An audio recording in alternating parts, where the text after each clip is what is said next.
What is happening, sports fans? It's your main man, Matt, from the DFS 5-pack, rocking it solo Sunday, May 30th.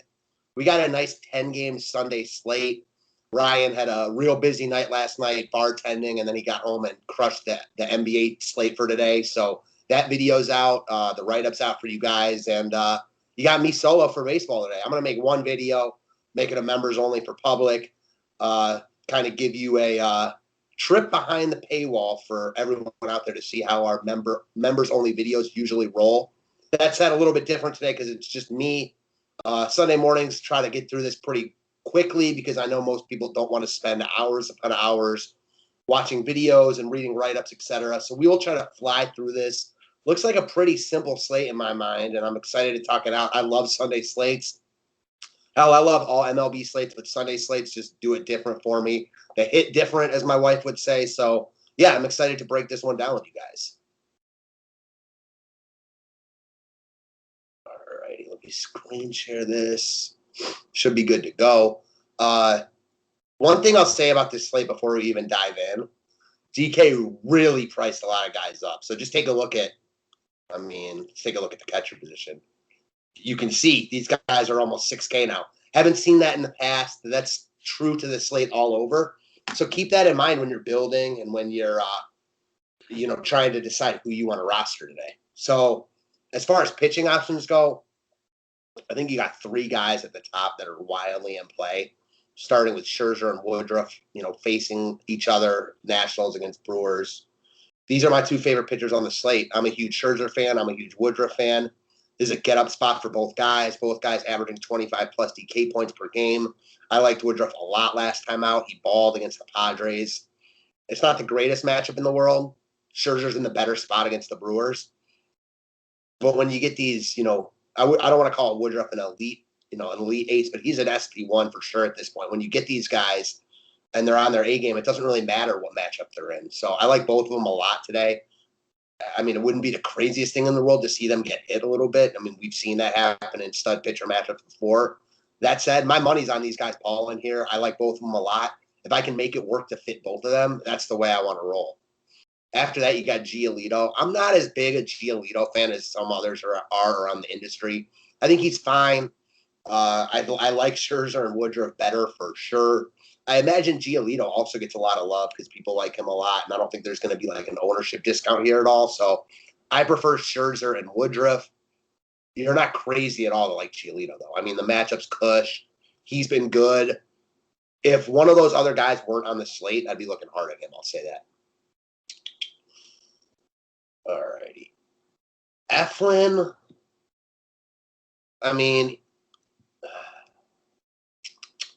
nah. I don't think I can do Eflin here. He's fine. Tampa Bay strikes out a lot, but not really a lineup I want to pick on. And with Scherzer and Woodruff right there, I just can't do it personally. Blake Snell, no thank you. Savali's interesting. Give me 1 second, guys.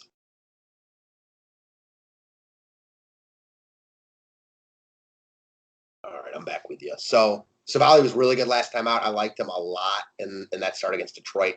Obviously, a much different spot here, facing a really potent and high upside Blue Jays lineup.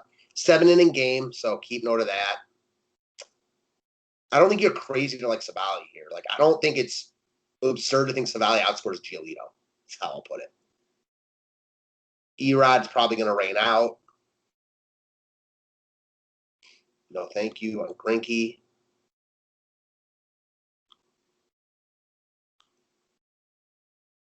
No, not at 8K. I'm just trying to look for guys because there's really no one else I like on this slate besides the guys up top. So it just might be how I have to roll today. Malley, no thanks. Fleming? Nah, can't do it. No. Skubal has been good his past two starts, and the Yankees have not been. So I think he's in play here. He also gives up a lot of home runs. Definitely can give up some barrels. I think the Yankees stack is in play. I always think the Yankees stack is in play. That's been one of my downfalls so far this year. Had a nice MLB year, but being on the Yankees so much has not been good for my bankroll. And I could see myself being on them again today. I could also see, being on Scooble as a really, really cheap SB2 if you want to load up on bats. And as I mentioned, there's expensive bats all over the place. Kyle Freeland, he threw 74 pitches last time out.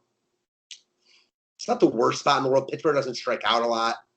I don't hate it, but I don't love it either.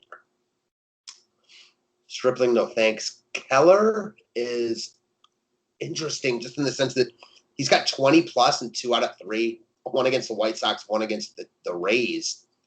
So, I mean, he's got to be in play at 5,500. Not going to be surprised at all if he gets a lot of love today. I don't feel safe about it. I mean, how could you feel safe with it? He got rocked at the beginning of the year. It's not like he's been awesome every time out, but he's been pitching better than that price tag implies, and he's, a full starter. They throw him a ton of pitches. So to get a guy at 5,500 that can throw you 95, 100 pitches, we'll take that all day. As long as he doesn't get rolled on here and blown up, he should be fine at that price point with big upside for sure. Shoemaker, no. Chad Kuhl, definite no for me. I could see people, I don't think people will use him, but I don't think people will use the Rockies at all because they're not good. And I like the Rockies today. They're expensive, so it's hard to get a bunch of their good hitters. But, I like the Rockies as a contrarian GPP stack. Definitely not a team I want to use in cash games, though. So Keegan Aiken, definitely no. Michael King, he's not that great of a pitcher, but another guy, if we hear that he's got a 75 pitch workload, he's 4K against Detroit. So you could do worse, especially on a slate where I don't really like the SB2 options, after Woodruff and Scherzer. Let me check something real quick.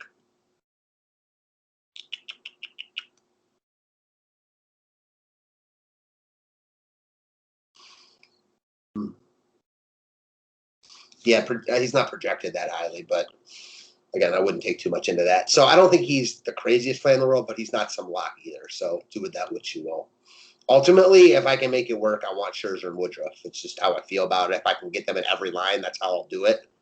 After that, I think Scooble and Freeland are decent spend-down options. Keller being the most logical because he is, a full leash as far as his pitch count goes. Giolito's going to get a lot of love. He's projected very well. I get it. I like the other top 2 guys better personally. If you don't, I can't fault you for liking Giolito.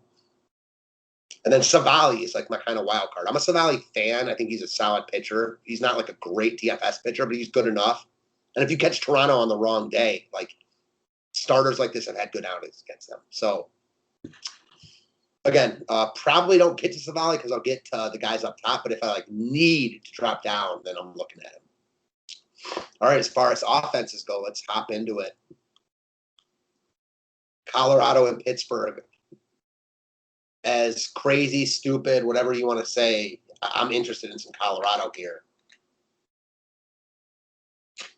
I was hoping that they'd be, I was in one sense I was hoping that they'd be really cheap all over because I like Woodruff and Scherzer.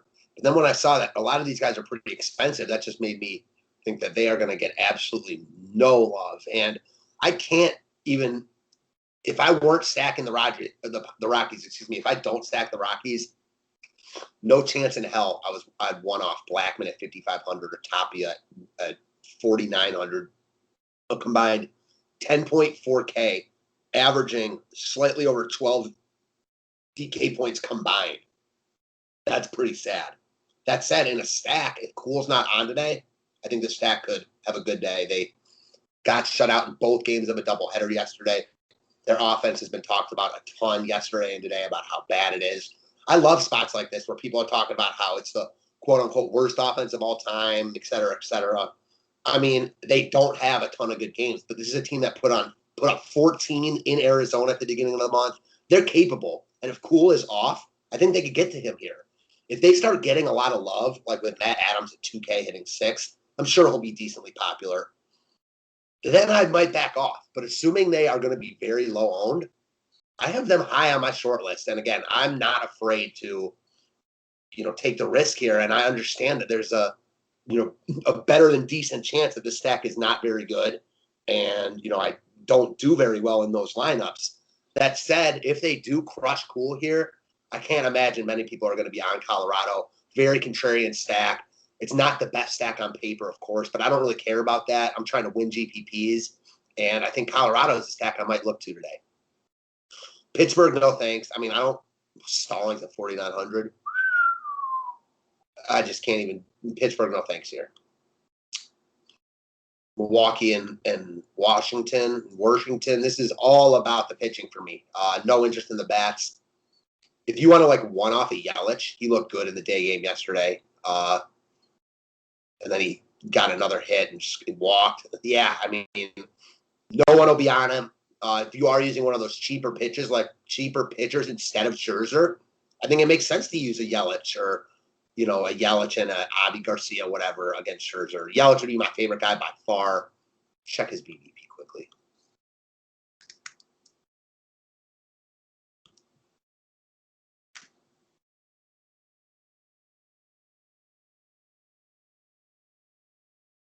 I mean, he's 10 of 29 with 3 bombs, a triple, a double. I actually like this call a lot.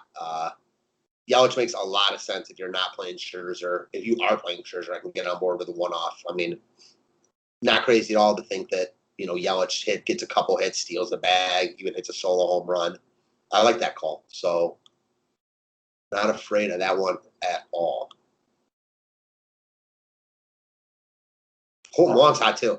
Again, if you're not using Scherzer, I don't hate a couple of these bats. The problem is they're not even cheap. So that's kind of the nature of the beast on this slate, though. Miami and Boston's probably going to rain out. So nothing really to talk about there. I think we'll just kind of pass that one by. And if it ends up playing, then I will talk on it in the write-up. Philly and Tampa. We've got Efling against the Fleming-McHugh combo. Probably not a spot where I want to get offense. This looks like kind of a Manny special for me. I probably like the offense more than the pitching, but I don't know. I mean, that's a very, very close one. I don't feel great about either side. I think they're both just in play, nothing more, nothing less. I'd be surprised if either side of this game is one people GPPs. Philly's lineup looks pretty weak right now. Tampa's lineup would probably get me a little more excited. They're also facing the better pitcher. So all in all, probably just a game I avoid. Toronto and Cleveland. 7-inning game, so beware of that. That will really lower the ownership on these guys. I've seen that a bunch recently, and it's risky. Know that, especially the home team. Only getting potentially 6 at-bats. Toronto is much more appealing in that regard. Toronto's also better than Cleveland. Toronto's also facing the much better pitcher. So, man, these guys are going to be unowned, and you're taking a lot of risks because it's a 7-inning game and facing a good pitcher. Toronto is not for me today.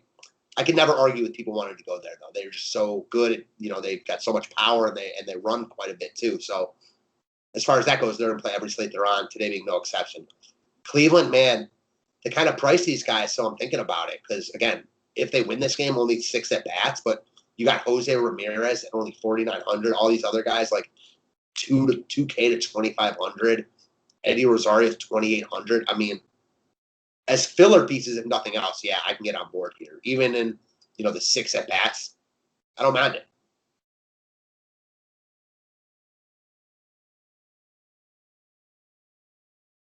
Tough to want to, full stack them, though, because you're just, counting on them going absolutely nuts in 6 innings, which, taking a third of their bats away, it's difficult. Yankees and Detroit. So I think both offenses are in play here for sure.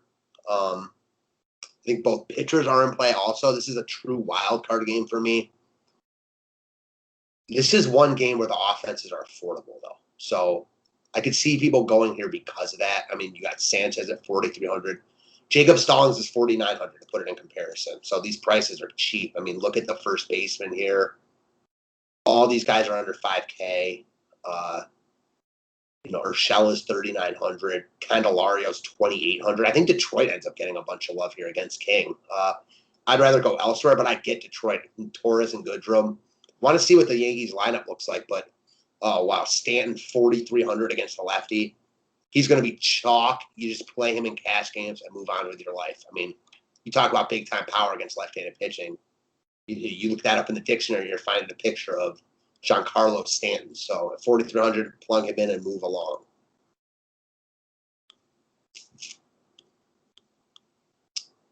Now we get to probably the best offensive spot of the day. And I'm not talking about the Orioles. Seeing Adam Eaton at 5,900. Almost as bad as Chris Owings being 6,400. But both those guys, I mean, that's just crazy, crazy. So as far as Baltimore goes, no interest really. Just not the spot I want to use Baltimore bats. The White Sox, yeah, I mean, these guys crush left-handed pitching. Bray is really expensive. He's rolling right now. One of the best, him and JD Martinez are the two guys I think of as maybe the best hitters against lefty pitching in the league. Reigning AL MVP. They finally priced Vaughn up a tiny bit, but still really cheap at 3,100. Timmy Anderson's affordable on this slate at 5,500. Moncada's been a lot better against left-handed pitching this year. It looks like it's something he really worked on. He homered again. I'm pretty sure it was off a lefty in that first game yesterday. No, it was off a righty. Excuse me. So yeah, his at-bats against lefties have impressed me. I still prefer him against right-handed pitching, but if you're stacking the White Sox, you're assuming that they get to that bullpen. So give me Moncada in that stack, and man, their price tags might keep people off. This is one where I could definitely understand like using a Skubal or a Freeland or a Keller or even like, going balls to the wall and using two of those guys. Not for me. I'm just saying if you want to like stack up Chicago and, another elite offense. Chicago White Sox, that is. The Padres and Houston and the Astros, man, Tatis, like 2 days in a row. On Friday night, I had a lineup that loomed big time, and extra innings in this game actually, destroyed that dream. Yesterday, I had a solid lineup in the day slate that was solid no more after Tatis and Myers and all them did their thing. It happens. It sucks. Definitely Friday night, I was not as cheerful about it, but you understand when you play DFS enough, that type of shit happens, and you got to just move on because hopefully one of these days soon, the opposite will happen, and I will be the beneficiary of that luck. Maybe as soon as today. One can hope. Hard to want to spend these elite price tags on San Diego, but, check the game log. He runs. San Diego steals more bases than anyone in the league. He's got elite power. He's just in play on every slate he's on. Certainly this one, no different. Not afraid to pick a couple guys against Greinke at all if that's what you want to do. I am a little more interested in the Houston side, though. Snell, when he's on, has really good stuff, but he's not on all the time anymore. People are not going to want to pick on him, and these price tags look good. So, all these guys crush left-handed pitching. I'm sure they're pissed after how the game ended, how both games have ended recently. Correa, Bregman, Altuve. They're injured right now, so don't love that. It definitely takes some of the appeal away. Also means they'll have a guy like Chas McCormick hitting at the top of this lineup. So, again, don't mind it. He runs as well. This is a stack I'm interested in. Kyle Tucker's cheap as hell. Yeah, definitely a little bit contrarian, but there aren't a ton of spots I absolutely love. And I'm sure the ones that, jump out, like the White Sox, are going to get a lot of love. White Sox, though, are really expensive, so we'll have to wait and see on that. Twins and Royals, excuse me. So this game is kind of a wild card game for me. I think Keller is slightly better than Shoemaker at the moment, but he's on the road. He's younger. Both these guys can pitch decent. Both of them can get blown up. Another game with cheap pieces all over. So I think this is another game that gets some love. Because people love picking on Shoemaker. You got Adalberto Mondesi, Adalberto. I don't know why I messed that up.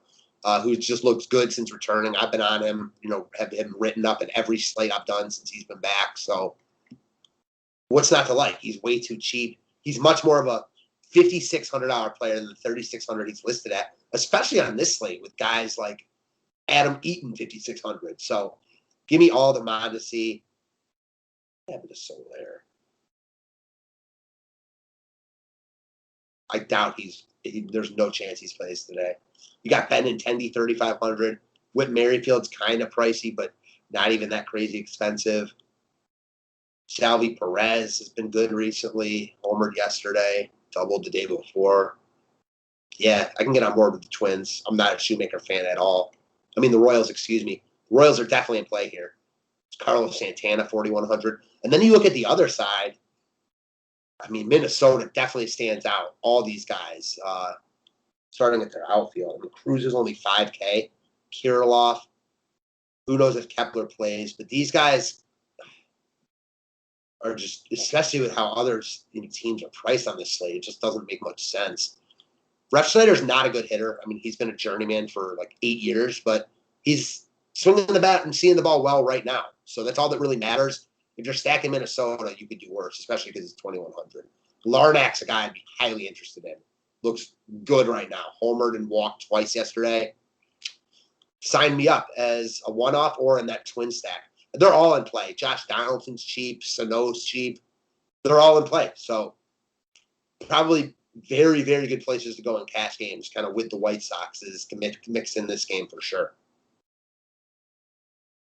The Cubs and Reds, finishing off the slate in Chicago with Arrieta and Nally, two pitchers.